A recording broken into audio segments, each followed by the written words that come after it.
Shivaya, Om Namah Shivaya,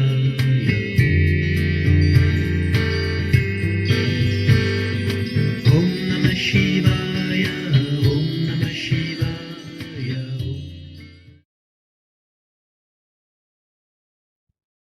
Mandukya Upanishad. Om. À Brahma qui est salut, chant de paix. Om. De nos oreilles, puissions-nous entendre ce qui est favorable, ô puissance. De nos yeux, puissions-nous voir ce qui est favorable, ô vous qui êtes dignes d'adoration. Puissions-nous jouir de la longueur des jours, car nos corps accordent les puissances, chantant nos hymnes de louange avec des membres fermes. Puisse Indra, à la lointaine renommée, nous accorder la prospérité. Puisse-t-il, le nourricier, qui sait toutes choses, nous accorder la prospérité. Puisse celui dont la roue ne s'arrête jamais nous rendre prospères. Puisse celui qui règne sur la parole nous donner la prospérité. Om, paix, paix, paix, Hari Om. Ici commence l'Upanishad. Cet homme, mot immortel, signifie ce tout. Ce qui fut, ce qui est, ce qui sera, tout n'est que le Om. Ce qui, en outre, surpasse le triple temps, cela aussi est Om. Tout ceci, en vérité, est Brahma. Ce soi est Brahma, ce soi aussi est quadruple.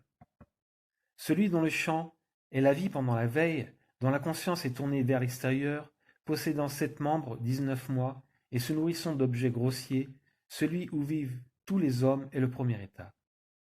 Celui dont le chant est la vie de rêve, dont la conscience est tournée vers l'intérieur, possédant 7 membres et 19 mois, et se nourrissant d'objets subtils, cet état lumineux est le second. Celui où l'homme endormi ne caresse aucun désir et ne voit aucun rêve est le sommeil profond.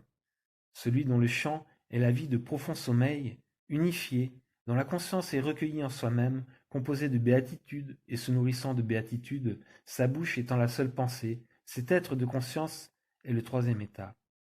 C'est le Seigneur de tout, omniscient, la loi intérieure, la matrice de toutes choses, l'origine et le but, en vérité, de toutes les créatures. Ni conscient vers l'intérieur, ni conscient vers l'extérieur, ni conscient dans les deux sens, n'ayant pas sa conscience en soi recueillie, n'étant pas même conscient ni inconscient. Ce que personne ne peut voir, ni saisir, ni comprendre, sans aucune marque distinctive, impensable, au-delà de toute définition, uniquement conscient de soi, terme de tout départ, paisible, miséricordieux et sans second, cela est dit par les hommes, quatrième. Il est le soi, c'est lui qu'il faut connaître. Ce soi donc est le Om, soit le mot lui-même, soit ses parties. Les états sont ses parties les états, le A, le U, le M. Celui dont le chant est la conscience éveillée, où vivent tous les hommes, est la lettre A, la première partie, parce qu'il recouvre toute chose ou parce qu'il est le premier. Il obtient en vérité tout ce qu'il désire et la prééminence, celui qui le connaît ainsi. Celui dont le chant est la vie de rêve, l'être lumineux, est la lettre U, la seconde partie, parce qu'il est meilleur ou intermédiaire.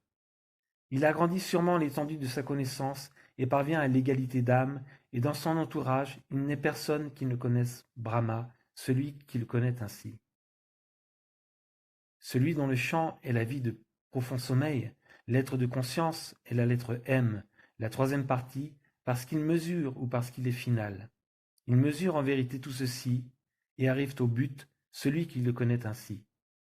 Le quatrième, indivis, incompréhensible, qui termine tout départ, miséricordieux et sans second, un tel homme est en vérité le soi. Par le soi, il entre dans le soi, celui qui le connaît ainsi, celui qui ainsi le connaît. Ainsi finit l'Upanishad.